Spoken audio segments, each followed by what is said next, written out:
जैसे एक लोभी को पैसा पसंद है, वो पैसा के लिए कुछ भी करेगा, धन से उसका लोभ है। एक कामी को नारी प्रिय है, वो नारी के लिए कुछ भी करेगा। वैसे ही तिमि रघुनाथ निरंतर प्रिय लागहु मोहि राम। भगवान हे नाथ, मुझ पर ऐसी कृपा करो कि मेरे मन में आपसे भी वैसा ही प्रेम हो जाए, आपके अलावा हमको कोई भाए नहीं। जैसे व्यसनी को व्यसन के अलावा कुछ नहीं भाता। अगर तुलसीदास जी ने ये मांगा, प्रहलाद जी ने ये मांगा, ध्रुव जी ने ये मांगा, ध्रुव जी भगवान से क्या कहते हैं? भगवान ने पूछा तुझे क्या चाहिए बता बेटा, तो भगवान को लगा ये हंस के बोलेगा कि प्रभु आप मिल जाओ। पर ध्रुव जी ने कहा ना, क्या चाहिए हमको? बोले प्रभु आप तो मिल गए, हमें आप नहीं, हमें आपकी कथा चाहिए। और कथा भी कैसी चाहिए? ध्रुव जी कह रहे हैं ऐसी चाहिए कि जैसे एक नशेड़ी को नशा लग जाता है ना, वैसे ही हमको आपकी कथा का नशा लग जाए। नशे वाले को आप कुछ भी दे दो नशे के अलावा, उसको वो कुछ भी पसंद नहीं आएगा, उसको वही चाहिए, उसको तलब रहती है उसकी।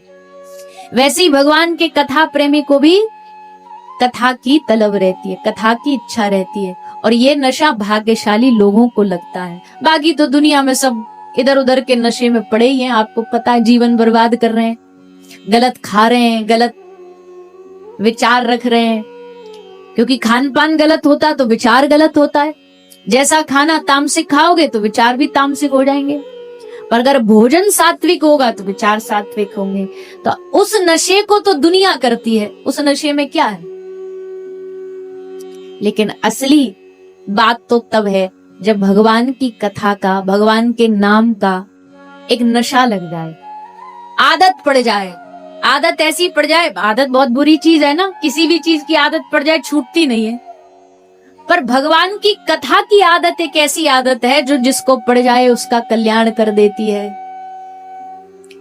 इसलिए अपने आप से पूछिए आपके जीवन में कौन कौन सी आदतें हैं, और फिर ये देखिए अपने आप से ये पूछे क्या भगवान की कथा की आदत भी है?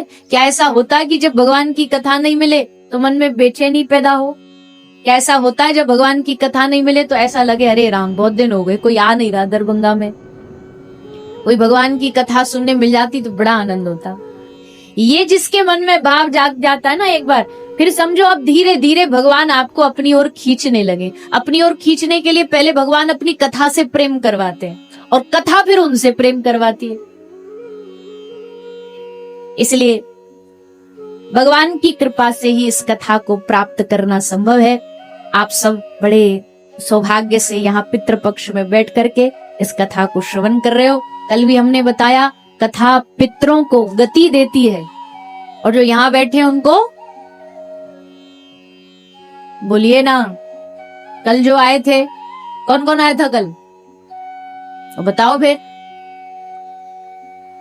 जो चले गए उनको भागवत गति देती है, और जो बचे हैं बाकी उनको भागवत मति देती है, बुद्धि देती है, नजरिया देती।